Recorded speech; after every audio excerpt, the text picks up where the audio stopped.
একটু দেখাবেন আপনাকে, আর তারপর আমি দেখাই দিলাম আপনাকে। মিক্স হয়ে গেছে কিন্তু না হয়নি। আর হাতে, হ্যাঁ ঠিক আছে না? ও না, মিলতেছে না।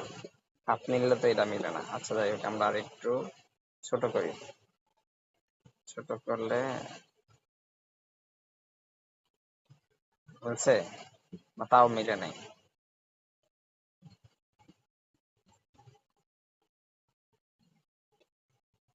এই মিলছে না।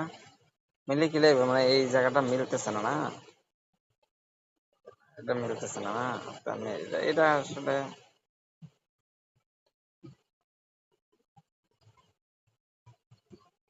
ও হো হো, এটা কেমনে জানি, দাঁড়ান আমি দেখাইতেছি।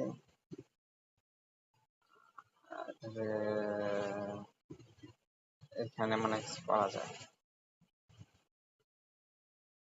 ঠিক আছে, আপনি তো এটা তো এই যে এরকম করতে হবে, যে সাদা হয়েছে না, স্পষ্ট কিন্তু বোঝা যাইতেছে। ঠিক আছে, এটারে আসার জন্য এটাকে এই যে ইরেজ কালার যে এই যে একবার না এরকম করা লাগবে আর কি। এখানে এটা বাড়াই দিতে হয়, পার্সেন্টেজ বাড়াই দেওয়ার পরে এই যে এইটার উপরে ঠিক প্রত্যেকটা জায়গায় মিলাইতে হবে এভাবে। এই যে কোনো কোনা কামছে কিন্তু ফাঁকা নাই।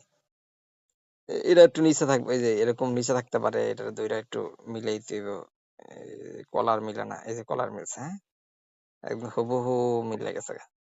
মিলে যাওয়ার পর কি করতে হবে, এখানে আসতে হবে। এখানে আইসা ওই যে আমরা ইরেজ কালার করছিলাম না, এই যে ইরেজ কালার টিপ দিতে, টিপ দিয়ে ছেড়ে দিতে হবে। হুবহু মিল গেছে, একটুও কোনো খুঁত নাই। ঠিক আছে, এটা খুঁত একদম সুন্দর হয়েছে কিন্তু। তারপরে এখানে সেভে ক্লিক করতে হবে। সেভে ক্লিক করার জন্য এই তো কাস্টম আছে, এক্সপার্ট পিএনজি, এটা কি পিএনজি পিএনজি থাক। এক্সপোর্ট, এখানে আগে একটু লেয়া থাকতো, কাস্টম চেঞ্জ করছে তো, এই যে আলট্রা, আলট্রা দেওয়া লাগবে। তা আলট্রা দিয়া সেভ। ওকে,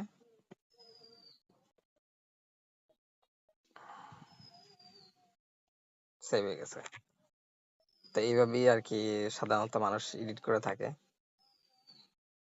পিকচার কিন্তু কোনো ঘাটতি নেই, একদম বোঝা যায় কোনো, এত নেই, এত জুম তো আর করা যাবে কিন্তু একদম পিকচার কিন্তু বোঝা যায় না যে এখানে একটু ঝামেলা আছে, ইয়া করা হয়েছে এখানে তো বোঝা যায় না। তাও একদম এই যে এটাও হুবহু মিলান যাইব, ওইখানে জুম দিয়া একদম পাই টু পাই ওই ওই অপশনে মিলানো যাইব। আচ্ছা, তো এইভাবে এডিট করা হয়। আচ্ছা, ভালো থাকেন সবাই, আসসালামু আলাইকুম।